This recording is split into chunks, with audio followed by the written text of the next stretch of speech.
Y empezaron a sumar las vidas que se perdieron en los primeros meses de pandemia y sumaban mientras el gobierno miraba más por su agenda y al final perdió la cuenta y aún sigue sin contar. Más de 45.000 muertos, más de 300.000 infectados, compras opacas y fallidas, pero debemos recordar cómo empezó todo. Todo empezó un 14 de marzo, día en que el gobierno decretaba un estado de alarma que acabó por ser un estado de excepción encubierto, excediéndose el gobierno en sus funciones y limitando derechos fundamentales. Todo empezó el 8 de marzo tras las concentraciones feministas impulsadas por el gobierno en las que los contagios se dispararon. Que le va la vida.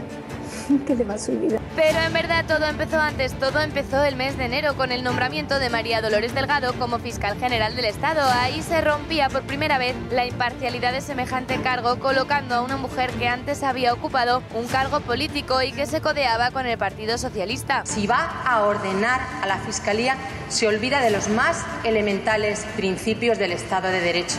Primero, el gobierno nunca, jamás, este gobierno socialista jamás ordena a la Fiscalía porque respeta su autonomía. Todo empezó el mes de enero cuando Delcy Rodríguez hacía su puesta a escala en Madrid, territorio Schengen y por tanto vetado para la amiga de Maduro y por lo visto también amiga del ministro Ábalos. En verdad todo empezó en noviembre de 2019 cuando se hizo firme la sentencia sobre el caso ERE en el que se defraudaron 680 millones de euros. Yo creo que el Partido Socialista asumió las responsabilidades políticas hace tiempo, además hasta incluso mucho antes de que hubiera una sentencia. En verdad todo empezó con la mesa de autodeterminación para el separatismo catalán o los pactos con etarras y qué decir de la derogación de la reforma laboral. Todo empezó mucho antes de que se formara gobierno, pero desde que todo empezó no ha hecho más que ir a más. La muerte ha ido a más, los contagios han ido a más, el paro ha ido a más, la injerencia política ha ido a más y eso desde luego que podrían preguntárselo a Pérez de los Cobos si hay realmente injerencia política en instituciones como la Benemérita purgada en medio de la pandemia por el ministro Marlaska. La traición a las instituciones y deslealtad política ha ido a más porque nadie dice nada si abiertamente se cuestiona la monarquía o incluso la Constitución, como ya hizo el ministro de Justicia Juan Carlos Campo, refiriéndose a la necesidad de un debate constituyente o como ahora están haciendo muchos en torno al asunto del rey emérito. Y por si fuera poco, el escándalo de gobierno también ha ido a más. La corrupción de Podemos va increciendo a medida que la instrucción de Manuel García Castellón avanza sobre el caso Dina. Y no es una corrupción cualquiera, sino la de un montaje político utilizando la justicia, la misma justicia que se utilizó para encubrir el despido de Calvente ante una amenaza de ser delatados por la ética profesional de este exabogado de Podemos. Esa misma justicia que ahora se les está devolviendo a los morados en forma de titulares que cuentan la verdad sobre Dina o la Caja B.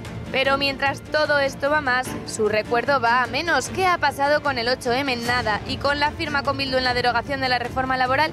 Nada. ¿Y con el asunto de Delcy y el ministro Ábalos? Nada. ¿Y con las mentiras de Sánchez en su campaña? Nada. ¿Qué ha pasado con las niñas prostituidas en Mallorca? Nada. ¿Y con la sentencia de los ERE? Tampoco nada. ¿Y con las compras fraudulentas, la falta de material sanitario para proteger a profesionales y enfermos que han perdido la vida? Tampoco ha pasado nada. ¿Qué ha pasado con el trapicheo de test a empresas sin homologar, pagando cantidades desproporcionadas sin poder fiscalizarse por los auditores de Hacienda, ya que se aprovechó el estado de alarma para un indigno lucro? Nada. ¿Qué ha pasado con los 15 millones de euros para las televisiones, o mejor dicho, para sus televisiones? ¿Qué ha pasado con el nombramiento de una fiscal general del Estado socialista y con la purga de cargos de la Benemérita o de los cuerpos de letrados del Estado? No ha pasado nada. Como tampoco ha pasado nada con la aprobación de Torra a pesar de su condena y sobre todo ¿qué ha pasado con las 45.000 víctimas ni siquiera cuantificadas? Nada, porque cada escándalo hace que la sociedad se olvide del anterior y poco a poco ya nadie se acuerda de la destitución de Pérez de los Cobos, del nombramiento de María Dolores Delgado, del nombre de Delcy Gate o de las víctimas del COVID. Y mientras todo se olvida y crecen los escándalos, lo que va menos cada día es España, que a día de hoy